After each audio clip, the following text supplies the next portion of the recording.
J. Emergência climática e energia. Combater a crise climática e promover a descarbonização de todos os setores da sociedade. 1. Declarar a emergência ecológica nacional, atribuindo ao desafio de combate às alterações climáticas e à perda de biodiversidade a urgência civilizacional que efetivamente representam, de forma inequívoca e mobilizadora. 2. Fazer cumprir a Lei de Bases do Clima, com a revisão de orçamentos de carbono e do regime jurídico dos hidrocarbonetos, com a elaboração de um relatório sobre o impacto climático da legislação vigente, com a avaliação do risco climático dos ativos financeiros e reforçando as competências e as condições de trabalho do Conselho para a Ação Climática. 3. Reivindicar a adesão dos Estados-membros da União Europeia à neutralidade carbónica no máximo em 2040, em cumprimento e antecipando a estratégia para a neutralidade carbónica da União Europeia, mas incluindo a consideração do transporte aéreo e marítimo na pegada carbónica dos países. 4. Assumir uma redução de 65% das emissões nacionais de gases com efeito de estufa até 2030, promovendo igual esforço internacional, ultrapassando a meta de até 55% assumida pelo Governo no Plano Nacional de Energia e Clima 2030, PNEC 2030, garantindo que medidas de compensação de emissões são passíveis de monitorização contínua e dando resposta aos cenários que apontam a necessidade desta aceleração para manter o aumento da temperatura média global abaixo dos 1,5 graus Celsius em relação ao período pré-industrial. 5. Promover o reconhecimento pela Organização das Nações Unidas do Clima Estável como Património da Humanidade. 8. Criar uma empresa pública vocacionada para a promoção das energias renováveis e da gestão de uma rede nacional de transportes públicos sustentável que, a escala local, regional ou nacional, minimiza as emissões considerando todo o ciclo de vida, minimizando também o efeito de fragmentação dos habitats atravessados. 9. Proceder a uma reforma fiscal ambiental, através da criação de uma taxa universal sobre o carbono, internalizando dessa forma as externalidades geradas, assegurando a equidade social através de uma abordagem que resulta em neutralidade fiscal e na progressividade da taxa. 10. Definir um plano de infraestruturas críticas de forma a mitigar o efeito dos fenómenos climáticos extremos e a adaptar o país a esses fenómenos, mapeando os locais suscetíveis a maior impacto, apoiando, através dos subsídios adequados, soluções baseadas na natureza que, através da promoção, reabilitação e manutenção dos ecossistemas, habitats e infraestruturas verdes, aumentem a resistência e resiliência do território, reforçando e dotando dos meios adequados a proteção civil. Incorporar o plano de infraestruturas críticas no planeamento de mitigação e resposta a eventos geológicos catastróficos, exemplo gratia sismos, erupções vulcânicas, tsunamis, movimentos de massa. 11. Garantir a implementação de medidas de adaptação às alterações climáticas de acordo com a evidência científica mais recente ao nível das zonas costeiras, dos recursos hídricos, agrofloresta e incêndios. 12. Manter a taxa de incorporação de biocombustíveis não sustentáveis abaixo dos 1% durante a legislatura, através da remoção antecipada do óleo de palma do mix de combustíveis. A UE já determina a eliminação e desclassificação do óleo de palma enquanto biocombustível renovável até 2030, devido à perda de habitats e solos agrícolas para a produção de alimentos não ser uma opção eficiente. Portugal deveria antecipar esse objetivo e manter quantidades mínimas para a incorporação de biocombustíveis não sustentáveis pelas mesmas razões que se aplicou à redução do óleo de palma. Impulsionar a transição energética. Superfícies urbanas, reforçando os programas de apoio à aquisição de equipamentos e financiando a ligação à rede de sistemas de unidades de produção para autoconsumo. Minimizar o impacto na paisagem e biodiversidade e garantir que terrenos com solos produtivos ou sumidores de carbono não são destruídos para a produção de energia. 17. Avaliação dos impactos ambientais da primeira fase de construção de eólicas offshore, fazendo depender a instalação de eólicas offshore nas fases posteriores da verificação de um baixo nível de impacto ambiental verificado nas conclusões da primeira fase e garantindo a inclusão de critérios para além do preço nos leilões para energia eólica offshore. 18. Redirecionar parte da área industrial da antiga refinaria de Leixões, para o fabrico de componentes e montagem de aerogeradores para projetos de energia eólica offshore em parceria com os consórcios concorrentes. A instalação dos potenciais 10 gigawatts de capacidade instalada em parques eólicos offshore envolve profundas exigências no tecido industrial, especialmente na metalomecânica, e elevadas quantidades de materiais no horizonte de vários anos. A antiga refinaria poderia ser convertida numa infraestrutura para produção e exportação de materiais e equipamentos associados à transição energética, em contato com as universidades e as autarquias, inicialmente para projetos em Portugal e posteriormente para exportação.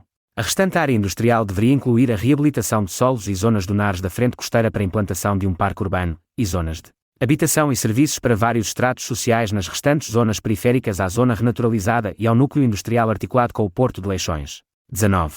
Investir no incremento das interligações energéticas, explorando o potencial existente na ligação entre Portugal e Espanha, assumindo a meta de 20% para 2030, apostando em redes inteligentes, no reforço da cooperação regional e no desenvolvimento de soluções para o armazenamento energético, tais como baterias, que tirem o melhor partido da capacidade crescente nos transportes elétricos e outros equipamentos com capacidade de armazenamento. 91.676 CEE, contribuir para a descarbonização do setor energético e, não menos importante, contribuir de forma significativa para a soberania energética nacional. 22. Promover uma estratégia nacional para a produção e armazenamento de energia sustentável.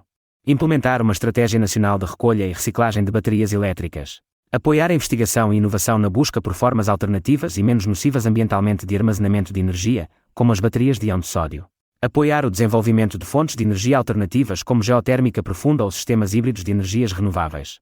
Incentivar a investigação e desenvolvimento no domínio da captura, utilização e armazenamento de CO2 com aplicação ao tecido industrial nacional. 23.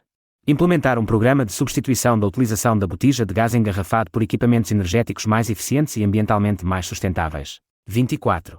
Gerir o risco nuclear para Portugal, em particular o risco de poluição radioativa no Rio Tejo, cooperando com Espanha no sentido de desenvolver um plano para níveis mínimos de risco nuclear na Península Ibérica. Seguir atentamente o desenvolvimento de novas tecnologias de produção de energia nuclear, como os small modular reatores, ou a fusão nuclear, que poderão contribuir para a descarbonização, assim como dar resposta ao crescente consumo energético. Reavaliar o legado de resíduos e concentrados de urânio no país e estabelecer uma estratégia de gestão atualizada. Reduzir o consumo de energia e otimizar a utilização de recursos. 25. Assumir uma redução do consumo energético verdadeiramente eficaz, indo para além dos 35% atualmente assumidos para 2030 e promovendo uma estratégia global de redução do consumo, assente numa capacidade industrial com baixa intensidade em carbono e complementada com educação para o consumo sustentável.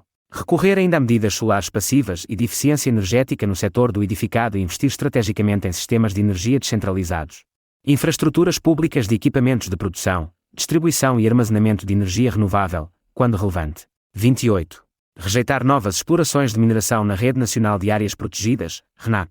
Avaliar, caso a caso, as restantes situações de territórios abrangidos por instrumentos de direito internacional, privilegiando métodos de baixo impacto, como o reaproveitamento de escombreiras, precision mining ou mineração robotizada, desde que sujeitos à avaliação de impacto ambiental rigorosa, viabilidade técnica comprovada e participação pública efetiva. 29. Rejeitar a mineração a céu aberto sempre que a natureza do depósito mineral e a viabilidade económica o permitam, privilegiando os modos de extração mais seguros e responsáveis, como por exemplo mineração em galeria ou recorrendo à robótica. Todas as potenciais concessões devem ser sujeitas não apenas a estudos de impacto ambiental, AIA, mas também a avaliações ambientais estratégicas, AAE, no contexto das regiões e à escala do país. 30. Promover o reaproveitamento dos resíduos resultantes do processo extrativo, através da incorporação, incentivando, na gestão da exploração de recursos minerais, a realização de testes piloto para a redução de rejeitados em operação no âmbito da recuperação ambiental em áreas mineiras abandonadas e eventual reciclagem de equipamentos, estruturas inoperacionais para museologia industrial. Devem ser privilegiadas as medidas de redução de emissões de CO2 no processo extrativo e de processamento, seja pela utilização de energias renováveis, otimização de processos ou pela modernização e eletrificação da frota. No reaproveitamento de elementos críticos, deve dar-se prioridade à reciclagem de equipamentos elétricos e eletrónicos já produzidos. Sujeitar a importação de matérias-primas minerais a critérios de sustentabilidade ambiental e cumprimento da Declaração Universal dos Direitos Humanos nos países de origem. 31. Reforçar as sessões de consulta pública e a participação das populações locais relativamente aos planos de pesquisa e exploração mineira.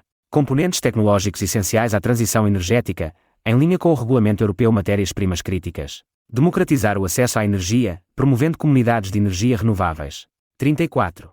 Promover as comunidades de energia renováveis, CER, e democratizar o acesso à produção de energia elétrica a partir de fontes renováveis. Incentivando a formação de cooperativas de produtores, bem como as parcerias entre pessoas e autarquias e prestando apoio às parcerias já existentes, nomeadamente promovendo o fornecimento dos edifícios públicos através destas cooperativas, sempre que possível.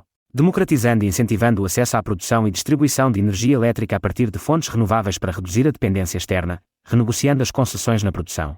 Transporte e distribuição de energia elétrica para dar espaço à iniciativa local, retirando as exigências financeiras elevadas para a entrada das cooperativas no mercado da distribuição da energia elétrica. Promovendo a participação cidadã em comunidades de energia renovável e comunidades de cidadãos para a energia, sem condições discriminatórias, devendo ser respeitados os direitos dos consumidores. Apoiando as pessoas no acesso à informação técnica e financeira relacionada com a criação das comunidades de energia.